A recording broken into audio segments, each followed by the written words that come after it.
bagaimana added value-nya? Oke, kita proteksi dia secara natural, bagaimana biar tidak punah ya. Itu langkah penting daripada satu roadmap penelitian.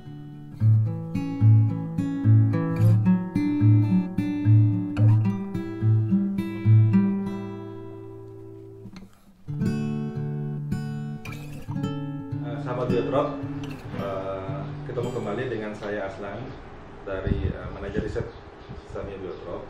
Kali ini kita mau net di Sulawesi Tenggara. Kami bertemu, di samping saya ada Ibu Profesor Dr. Kusna. Beliau adalah salah satu grantee dari dana hibah HIPA Biotrop tahun 2020 ya. 2020. Dan di sini beliau judul penelitiannya adalah pembiakan tanaman EHA Castanopsis burwana. Ini adalah chestnutnya Indonesia, salah satu dari chestnut Indonesia yang hanya tumbuh di selatan Sulawesi, endemik Sulawesi. Nah, saat ini EHA ini di Tenggara sudah terancam punah, seperti itu. Ini bagian dari daily life kepada masyarakat di sini gitu. Tidak ada lagi yang tidak contohkan. Awalnya untuk penelitian sebenarnya ide kami itu karena melihat tanaman ini termasuk tanaman memang tumbuh lokal di Sulawesi Tenggara, kemudian kayunya dapat digunakan sebagai papan dan jembatan. Di samping itu yang paling utama fungsi daripada tanaman ini di sini anemia, kasus anemia, juga hilangnya nafsu makan mencegah munculnya kelainan tertentu pada janin. Wow.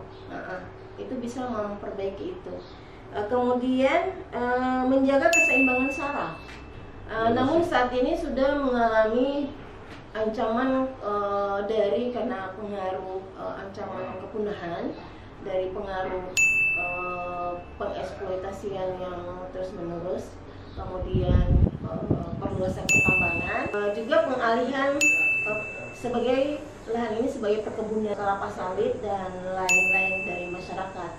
Dan kalau dilihat dari buahnya, dalam hal ini memang ada banyak mengalami masalah, terutama benih ini memang keras, kemudian mengandung selulose yang tinggi, kemudian juga salah satunya dia termasuk benih rekalsitran. Dia sudah mengalami dormansi biji, tapi dia juga benih rekalsitran ini tidak bisa tahan untuk disimpan.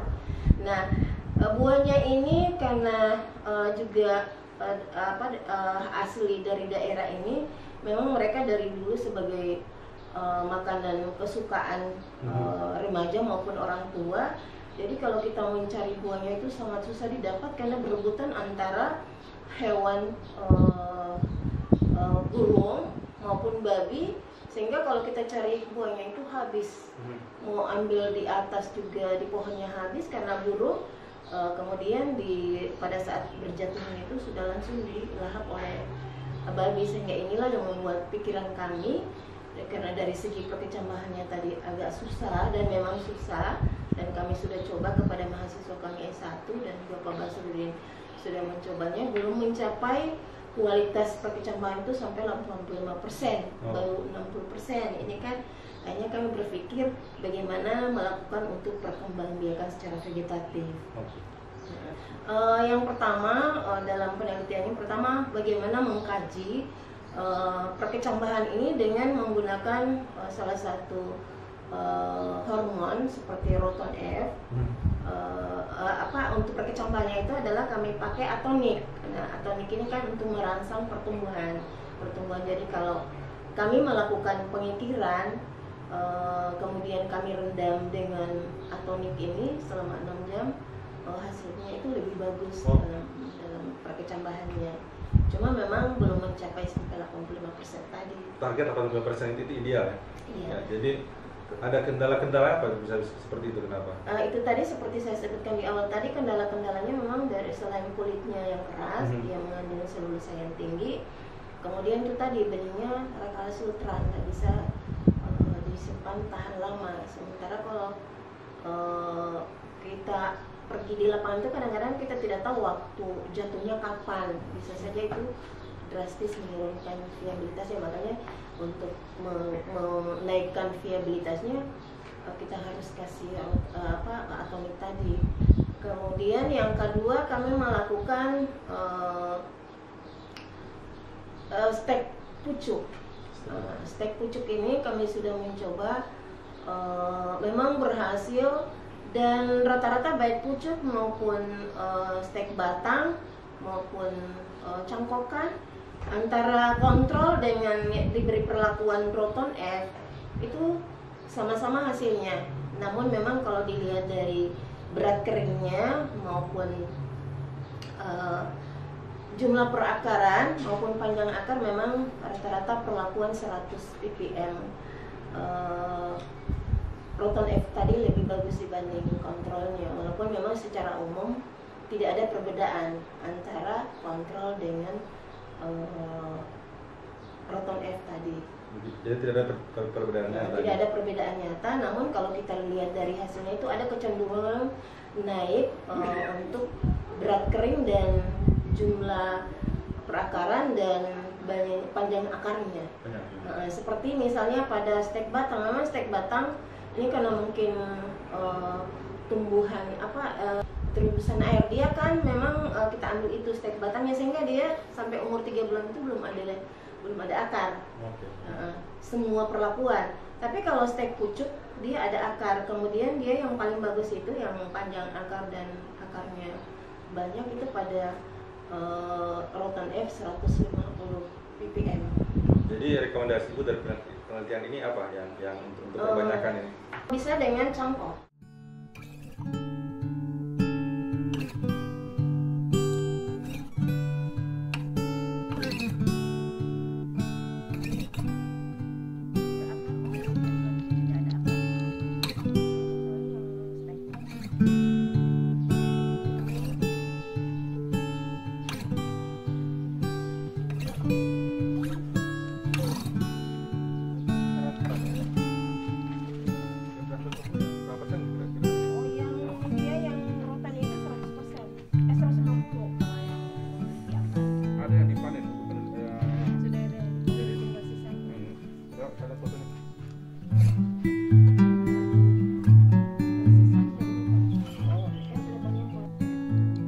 Sebenarnya mimpi saya dulu setelah selesai S3 CESNAT ini sebenarnya saya akan jadikan Universitas Kendari kedua setelah METE. Setelah kedua METE kan sudah terkenal di METE, maka kita akan menambah itu di EH. Dan sebenarnya waktu itu saya sudah cerita dengan pernah ketemu wali kota juga tertarik sebenarnya itu. Ya, saya beragam dari punya hasil kan, dan yang cangkokan itu kan kali ya kemungkinan besar sama karena dari yang sama kan, dan yang jadi masalah juga kalau yang ini persilahan ya. Yang kedua, jamurnya dari dulu juga masyarakat makan jamur dari EH, sudah dikenal itu. Kalau musim hujan mereka pergi ambil jamur di EH.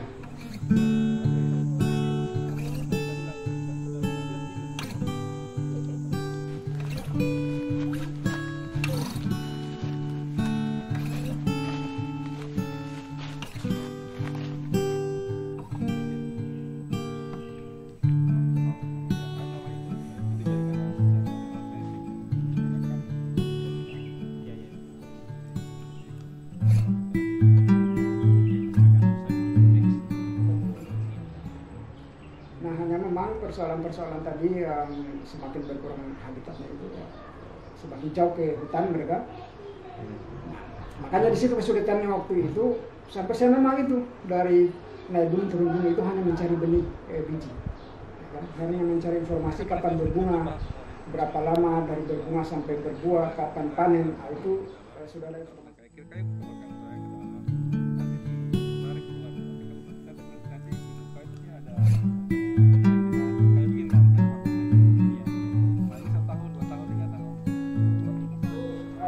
Berdasarkan literatur dan saya pastikan di September berbunga, ya kan? September sampai Desember, Januari sampai Februari itu sudah dipanen dari Januari Februari. Nah ternyata setelah 2 tahun saya amati itu mundur terus itu, bisa sampai Juni. Tahun lalu kan Juni kita berbuahnya, kita kumpul buahnya. Jadi biasanya kalau kita masuk dalam hutan itu tumbuhan EHA itu dia menjadi ciri khas sendiri ketika kita temukan, karena salah satu ciri yang paling kelihatan jika kita perhatikan batangnya itu akan ada muncul terusan-terusan pada bagian batang, dan itu akan mengumpul pada satu tempat seperti ini. Nah, ciri yang lain biasanya kita akan dapatkan di EHA ini ada batang yang kayak alur-alur begitu. Kemudian ciri yang lainnya perbedaan di warna daun, nanti dia agak warna keperakan. Perak ya, perak. Itu ciri yang paling memudahkan. Terkait dengan EHA atau Castanus berwarna ini, sebenarnya kan salah satu jenis pohon ya yang ada di daratan Walase di Sulawesi, dan memang potensial untuk dikembangkan HBK-nya, khas hutan, sebagai salah satu jenis pohon penghasil khas hutan bukan kayu. Dan khas hutan bukan kayu yang dimaksud ini adalah yang seperti dijelaskan oleh Prof. Kusma dan Pak Basrudin tadi, dari bijinya dan dari fungi yang bisa dimanfaatkan, dimakan. Nah, dari praktek-praktek masyarakat yang ada dari daratan Kendari, termasuk di Pulau Uni, hasil penelitian yang dilakukan oleh teman-teman dari LIPI, bahwa ternyata secara tradisional buah atau biji EHA itu sudah dimakan dengan cara disangrai, kemudian dimakan seperti kacang ya, seperti kacang. Sudah berhasil, sudah berapa?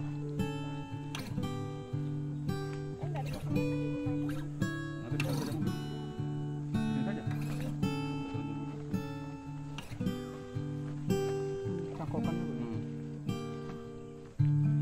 Jadi yang kemarin yang berakar kita sudah ambil. Ini belum berakar. Ini kan, ini yang sudah belum Bu. Ini yang kita sudah cabut. Nah, oleh karena itu ke depan potensi yang ada di Sulawesi, terutama di Sulawesi Tenggara ini memang harus dikeroyok rame-rame. Siapa yang akan terlibat? Tentunya pemerintah daerah yang punya kepentingan, kita di institusi pendidikan, di WHO, dan berbagai macam misalnya pihak swasta yang memang konsen di bidang konservasi, misalnya teman-teman di tambang, biasanya, atau juga dari perusahaan-perusahaan yang memang bergerak di bidang produksi coklat, atau misalnya juga untuk produk-produk yang lain ya, swasta. Sehingga kalau ini bisa menjadi bisa dikeroyok rame-rame, nah ke depan kita bisa menghasilkan sesuatu yang memang asli Sulawesi, terutama Sulawesi Tenggara.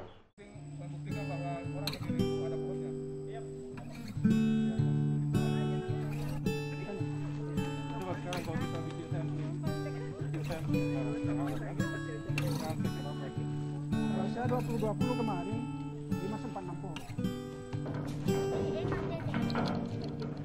Ternyata tantan jatuh itu baru ada ular nih. Semoga ini menjadi langkah awal untuk melanjutkan kegiatan ini. Dan mudah-mudahan Biotrop juga masih mensupport kami, termasuk pemerintah Sulawesi Tenggara. Mudah-mudahan ini setelah kami menghadap nanti, kita sudah tahun 2001 ini kita 2021 ya? rencananya 2021.